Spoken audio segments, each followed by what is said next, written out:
പുറപ്പാട് പുസ്തകം 21-ാം അധ്യായം. ബാരക്കുമോർ അവരുടെ മുമ്പാകെ നീ വെക്കേണ്ടുന്ന ന്യായങ്ങളാവിത്. ഒരു എബ്രായദാസനെ വിലയ്ക്ക് വാങ്ങിയാൽ 6 സംവത്സരം സേവിച്ചിട്ട് 7-ാം സംവത്സരത്തിൽ അവനൊന്നും കൊടുക്കാതെ സ്വതന്ത്രനായി പോയിക്കൊള്ളട്ടെ. ഏകനായി വന്നുവെങ്കിൽ ഏകനായി പോകട്ടെ. അവന് ഭാര്യ ഉണ്ടായിരുന്നുവെങ്കിൽ ഭാര്യയും അവനോട് കൂടെ പോകട്ടെ.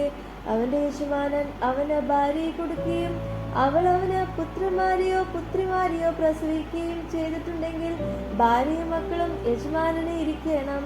അവൻ ഏകനായി പോകണം.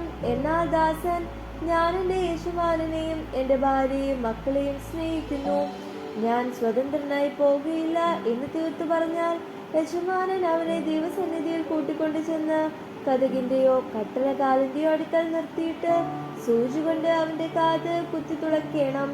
പിന്നെ അവൻ എന്നേക്കും അവന് ദാസനായിരിക്കണം. ഒരുത്തൻ തന്റെ പുത്രിയെ ദാസിയായി വിറ്റാൽ അവൾ ദാസന്മാർ പോകുന്നത് പോലെ പോകരുത്.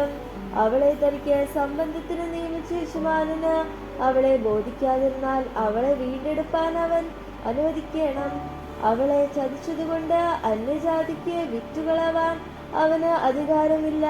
അവൻ അവളെ തന്റെ പുത്രന് നിയമിച്ചുവെങ്കിൽ പുത്രിമാരുടെ ന്യായത്തിന് തക്കവണ്ണം അവളോട് പെരുമാറണം. അവൻ മറ്റൊരുത്തിയെ പരിഗ്രഹിച്ചാൽ ഇവളുടെ ഉപജീവനവും ഉടുപ്പും വിവാഹമുറയും കുറയ്ക്കരുത്. ഈ 3 കാര്യവും അവൻ അവൾക്ക് ചെയ്യാതിരുന്നാൽ അവളെ പണം വാങ്ങാതെ വെറുതെ വിട്ടയക്കണം. ഒരു മനുഷ്യനെ അടിച്ചു കൊല്ലുന്നവൻ മരണശിക്ഷ അനുഭവിക്കണം. അവൻ കരുതി കൂട്ടാതെ അങ്ങനെ അവന്റെ കൈയാൽ സംഭവിപ്പാൻ ദൈവം സംഗതി വരുത്തിയതാൽ അവൻ ഓടിപ്പോകേണ്ടുന്ന സ്ഥലം ഞാൻ നിയമിക്കും. എന്നാൽ ഒരുത്തൻ കരുതിക്കൂട്ടി കൂട്ടുകാരനെ ചതിച്ചു കൊന്നതെങ്കിൽ അവൻ മരിക്കേണ്ടതിന് നീ അവനെ എൻ്റെ യാഗപീഠത്തിങ്കിൽ നിന്നും പിടിച്ച് കൊണ്ടുപോകണം. തൻ്റെ അപ്പനെയോ അമ്മയെയോ അടിക്കുക മരണശിക്ഷ അനുഭവിക്കണം. ഒരുത്തൻ ഒരാളെ മോഷ്ടിച്ചിട്ട് അവനെ വിൽക്കുകയാകട്ടെ അവന്റെ കൈവശം അവനെ കണ്ടുപിടിക്കുകയാകട്ടെ ചെയ്താൽ അവൻ മരണശിക്ഷ അനുഭവിക്കണം. തന്റെ അപ്പനെയോ അമ്മയെയോ ശപിക്കുന്നവൻ മരണശിക്ഷ അനുഭവിക്കണം.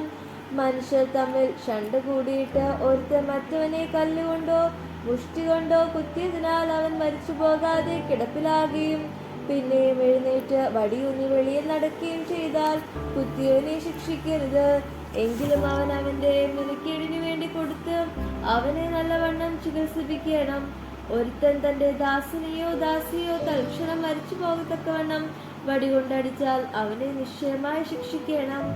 എങ്കിലും അവൻ 1-2 ദിവസം ജീവിച്ചിരുന്നാൽ അവനെ ശിക്ഷിക്കരുത്. അവൻ അവന്റെ മുതലല്ലോ.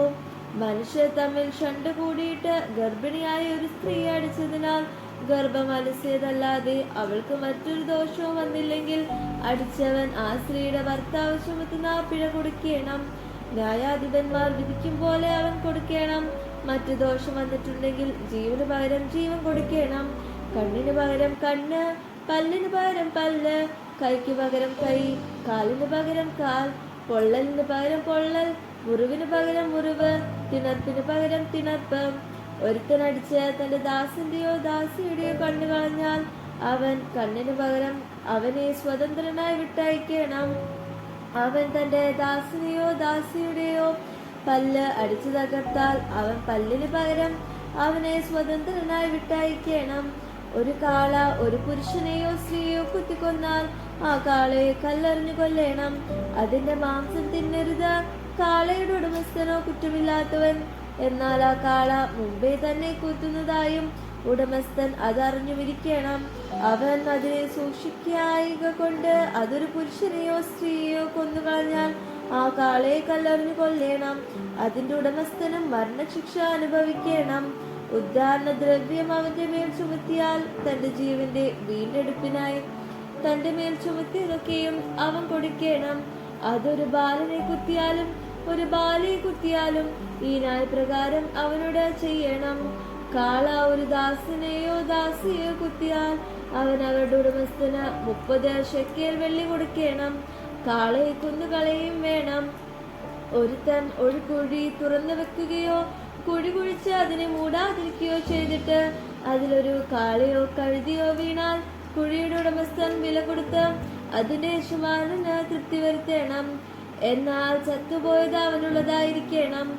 ഒരുത്തന്റെ കാള മറ്റൊരുത്തന്റെ കാളയെ കുത്തിയിട്ട് അത് ചത്തുപോയാൽ അവർ ജീവനോടിരിക്കുന്ന കാളയെ വിറ്റ് അതിന്റെ വില പകുത്തെടുക്കണം. ചത്തുപോയതിനെയും പകുത്തെടുക്കണം. അല്ലെങ്കിൽ ആ കാള മുമ്പേ തന്നെ കുത്തുന്നത് എന്നറിഞ്ഞിട്ടും ഉടമസ്ഥൻ അതിനെ സൂക്ഷിക്കാതിരുന്ന എങ്കിൽ അവൻ കാളയ്ക്ക് പകരം കാളയെ കൊടുക്കണം.